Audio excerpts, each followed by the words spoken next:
Hi hello ఎలా ఉన్నారు? Welcome back to my channel. చాలా రోజులు గ్యాప్ వచ్చింది కదండి. ఈరోజైతే నేను ఈ వీడియోలో పీతల కూర ఎలా చేశానో మీకు చూపిస్తున్నాను. చూసారు కదా కర్రీ ఎలా ఉందో, చూడడానికి అందంగా ఉంది కదండి. చాలా అంటే చాలా టేస్టీగా ఉంది. మా బాబుకి అయితే ఈ కర్రీ అంటే చాలా ఇష్టం అండి. పీతల కూర అంటేనే వండగానే తినేశాడు. అయితే నేను మార్కెట్ నుంచి తెచ్చిన పీతలు ఇదిగోండి, వీటిని నేను శుభ్రం చేసుకొని ఒక ప్లేట్లో పెట్టుకున్నాను. వీటిలో గుడ్డు కూడా ఉందండి, పీతల లోపల గుడ్డు కూడా ఉంది. చూసారు కదా, వీటిని ప్లేట్లో ఇలా పెట్టేసుకున్న తర్వాత నేను ముందుగా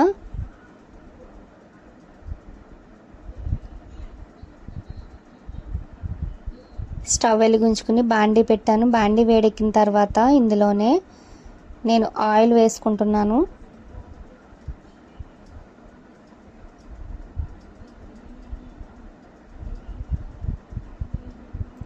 ఆయిల్ హీట్ ఎక్కిన తర్వాత నేను తరిగి పెట్టుకున్న ఆనియన్స్ ముక్కల్ని ఇందులో వేసుకుని ఇందులోనే మళ్ళీ 2 పచ్చిమిర్చి కూడా వేసుకున్నాను.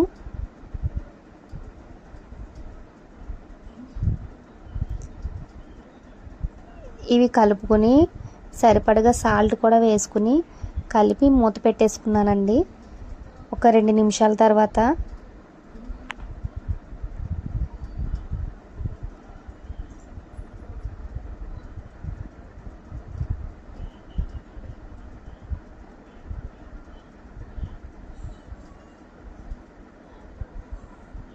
ప్లేట్ తీసి చూద్దాం.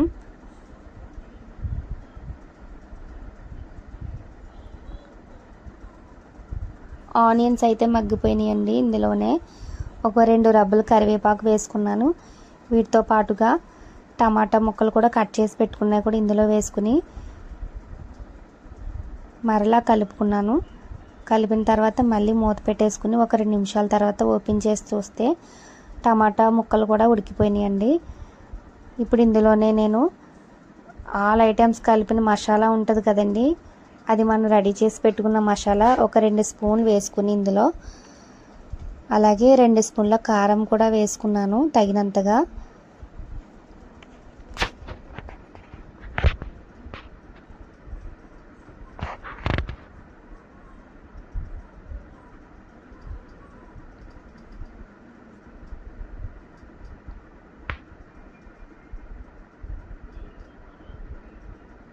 ఇవి ఆనియన్స్ ముక్కలకి పట్టేలా కలుపుకొని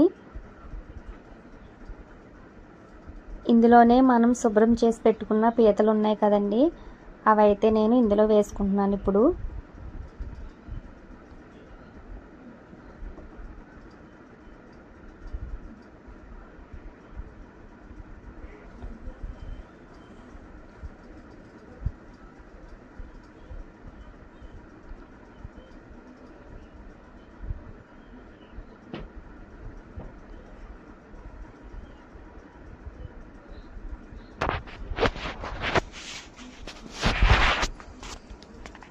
తర్వాత ఇది కొంచెం లైట్గా కలుపుకున్న తర్వాత మనం మళ్ళీ ప్లేట్ పెట్టుకుని మూత పెట్టేసుకుని ఒక 2 నిమిషాల తర్వాత మళ్ళీ ఓపెన్ చేసి చూద్దాం.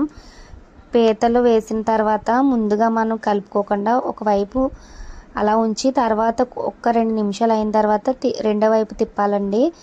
ఎందుకంటే ఆ వేడికి పీతల్లో ఉన్న గుడ్డు కొంచెం గట్టిపడి అది మరలా మనకు పీతలను ఇలా తిప్పినప్పుడు అది బయటికి రాకుండా ఉంటుంది. నేనైతే ఇప్పుడు ఇలా లైట్గా కలుపుకున్న తర్వాత ఇందులోనే ఒక గ్లాస్ వాటర్ వేసుకున్నాను. మనకి సరిపడగా గ్రేవీకి సరిపడగా వాటర్ అయితే ఇప్పుడు వేసుకుని ఇది మరిగేదాకా అందాక దీని మీద మళ్ళీ ప్లేట్ మూత పెట్టేసుకుంటున్నాను.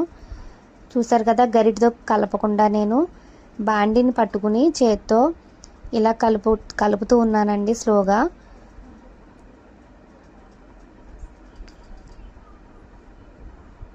స్మెల్ అయితే బాగా వస్తుంది, మసాలా వాసన గట్రా వస్తుందండి. మూత ప్లేట్ ఓపెన్ చేసి చూస్తే గ్రేవీ అయితే మరిగిపోతుంది కదా. ఇందులోనే నేను ఇందాక చూపించాను కదా పీత లోపల గుడ్డు అన్నది, అది ఒకచోటే వేసానండి నేను. ఎందుకంటే అది గరిటతో కలిపినా మనకి కలిసిపోతుంది. ఒక చోట అలా వేస్తే అది గట్టిపడి ముక్కలు అవ్వకుండా అక్కడే ఉంటుందండి. మీకు నేను చూపిస్తాను. ఓపెన్ చేసి చూసిన తర్వాత చూడండి. ఈసారి నేను మళ్ళీ మూత పెట్టేసుకుంటున్నాను. కర్రీ మీద.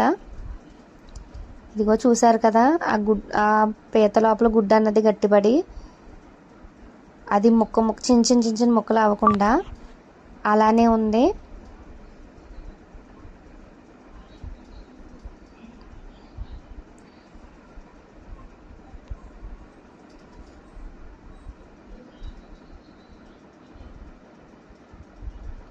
ఇదిగో చూసారు కదా, విడిపోకుండా.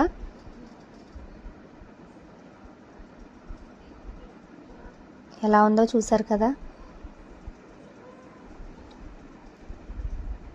స్మెల్ అయితే నాకు చాలా బాగా వస్తుందండి. చూసారు కదా, కర్రీ పీతల కూర రెడీ అయిపోయింది. ఇప్పుడు వెంటనే తినటమే లేట్ అండి. చాలా అంటే చాలా టేస్టీగా ఉందండి. నేనైతే ఇందాక సరిపడగా సాల్ట్ వేసుకునేటప్పుడు కూడా నేను టేస్ట్ చూసాను. మీరు తగినంతగా సాల్ట్ మధ్య మధ్యలో చూసుకుని వేసుకోండి. మా వాడైతే ముందుగా రెడీగా ఒక ప్లేట్లో అన్నం పెట్టుకుని తెచ్చుకున్నాడు, ఎప్పుడెప్పుడు తినేద్దామా అని. చూసారు కదా, పీత గుడ్డు డెక్కలు ఎలా కనిపిస్తున్నాయో కర్రీలో. ఓకేనండి, మీరు కూడా ఇలాగ కర్రీ ట్రై చేసి చూడండి. ఇదిగోండి మా వాడు తెచ్చుకున్న అన్నం, అందులో నేను కర్రీ వేసి వాడికన్నా ముందుగా నేనే కొంచెం ఒక ముద్ద కలుపుకొని తిందామని నేను తీసుకుంటున్నాను, నా వైపుకి తిప్పుకున్నాను ప్లేట్ అయితే.